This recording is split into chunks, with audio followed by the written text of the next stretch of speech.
I feel like being forced to wear masks is a violation of personal rights, but I want to respect the private rights of businesses to decide what they require. How do I act? I feel weak, as you say. I feel if I don't stop wearing them, I'm participating in a lie. And if I don't stop, there's no end. Look, everybody is torn apart by this situation, and no one really knows what to do.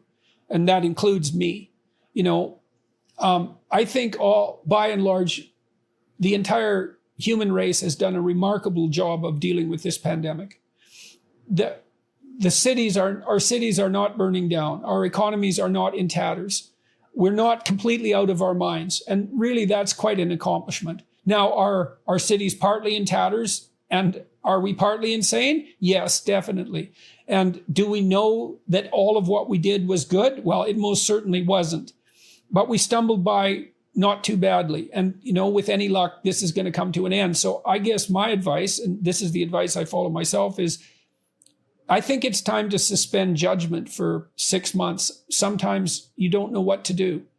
And, your conscience is bothering you because, well, being forced to wear masks obviously is a violation of your personal rights. And so is being locked down. And we've sacrificed our civil liberties in a dreadful manner. And God only knows what we're going to do when the next infectious disease cycle begins, because we don't know where the boundaries are. Like, what if we have a particularly bad influenza? Are we going to be locked down again? The precedents are in, and now we have to deal with that. And that is a very terrifying issue. And to the degree that it's terrifying and that it's a real threat, you're tortured by your conscience. But I don't think that it's obvious that what you're doing is wrong. It's obvious that it's really complicated. And so my response to this is to suspend judgment for 6 months, for 6 months from now. Fearing as I do the loss of civil liberties and being wary as I am about what it means for how we're going to handle infectious disease in the future. I'm wearing the masks when I'm required to.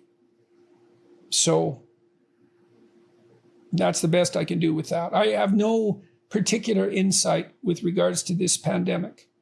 It affected me and my family in the same way it affects everyone else. It throws us into psychological disarray in all the same ways and brings up all the same moral questions. And I wish I had a better answer, but I don't. So, I've got the vaccine. So that's a partial answer on my part. But I understand the position of those who don't want to take it. And I would be unwilling to compel them by force, that's for sure, because that's not the right approach. Although I would encourage people to get the damn vaccine and let's get the hell over this. But I did that. I put my body on the line to do it. That's my decision. I'm not saying it's right. It's what I decided to do.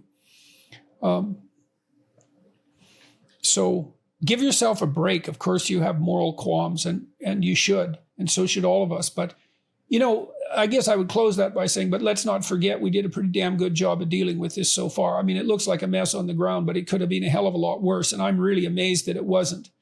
I know the cards haven't all fallen into play yet, and who knows, maybe one thing it could do is alert us to the presence of our real enemy.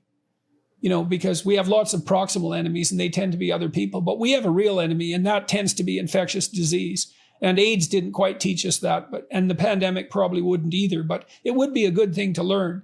Maybe we could aim our future selves at an increasingly disease-free society for everyone in the world. And that's the other thing. It has to be for everyone, right? Because we're all the same body, as it turns out. So getting a handle on infectious disease around the world, that's an unwarranted good, and it might have extremely beneficial effects politically too, especially if Randy Thornhill is right. And the worst of tyrannical authoritarianism is driven by concerns that arise as a consequence of infectious disease prevalence. It's a radical hypothesis, and maybe it's true. And so if we got rid of infectious disease to the degree that we could, if we made that public enemy number one, we might simultaneously be doing the best possible thing to limit the attractiveness of totalitarian ideology. So, well, you can watch Randy Thornhill's discussion with me if you want more information